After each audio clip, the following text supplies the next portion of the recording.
आपलं चॅनल, आपला आवाज. KTV news Ratnagiri, Konkan, Maharashtra. देश विदेशातील असंख्य दर्शक आतुरतेने वाट पाहतात ते म्हणजे कोकणातील लोकप्रिय न्यूज चॅनल KTV रत्नागिरी. हे न्यूज चॅनल लाईक करून सबस्क्राइब करा आणि बेल आयकॉनवर क्लिक करून ताज्या घडामोडी पाहायला विसरू नका. KTV रत्नागिरी. उशिरा का होईना रत्नागिरी नगरपालिकेनं अखेर शहरातील अतिक्रमणाविरोधात मोहीम राबवायला सुरुवात केली असल्यानं नागरिकात समाधान व्यक्त करण्यात येत आहे.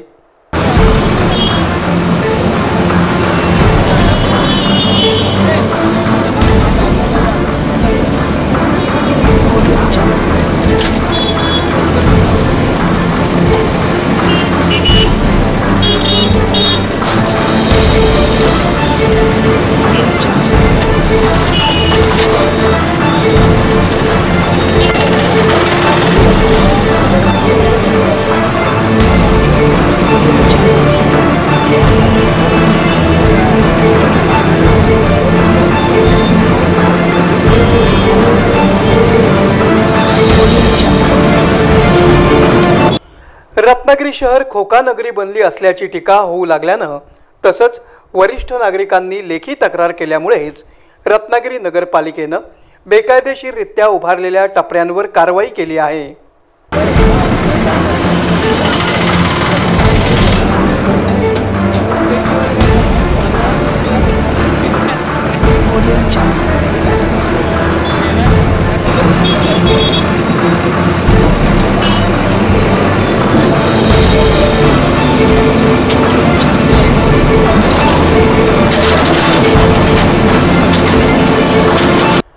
खासदार विनायक राऊत यांनी रत्नागिरी नगरपालिकेच्या अतिक्रमण विरोधात सुरू केलेल्या मोहिमेचं समर्थन करून नगराध्यक्ष बंड्या साळवी यांचं कौतुक केलं.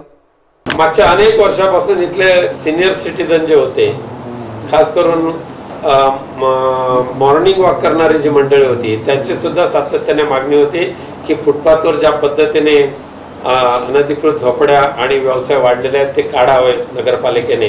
आणि आज आपले नगराध्यक्ष प्रदीप साळवी यांनी खूप चांगलं काम केलेलं आहे, त्यांनी आणि सीओने मिळून. आणि आम्ही त्यांना विनंती केलेली आहे की मोकळे झालेल्या फुटपाथ ह्या आत्ता आणखी चांगल्या पद्धतीने करा.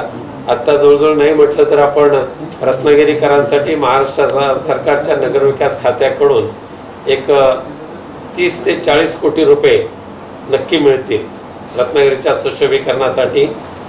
पाणी योजना जी अपुरी राहिलेली आहेत त्यांचं काही आहेत, तारांगणाचा प्रश्न तो पूर्ण लवकर करायचा आहे.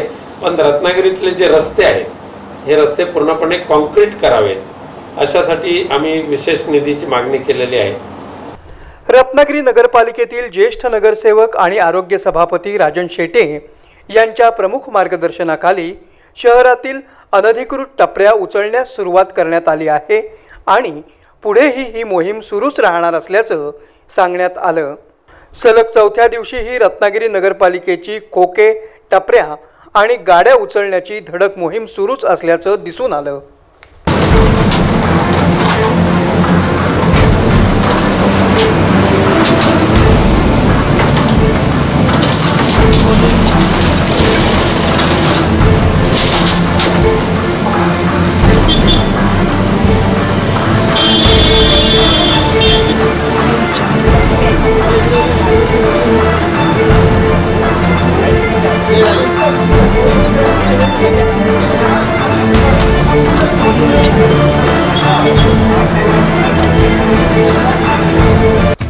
आपलं चॅनल, आपला आवाज. KTV news Ratnagiri, Konkan, Maharashtra. देश विदेशातील असंख्य दर्शक आतुरतेने वाट पाहतात ते म्हणजे कोकणातील लोकप्रिय न्यूज चॅनल KTV रत्नागिरी. हे न्यूज चॅनल लाईक करून सबस्क्राइब करा आणि बेल आयकॉनवर क्लिक करून ताज्या घडामोडी पाहायला विसरू नका. KTV रत्नागिरी.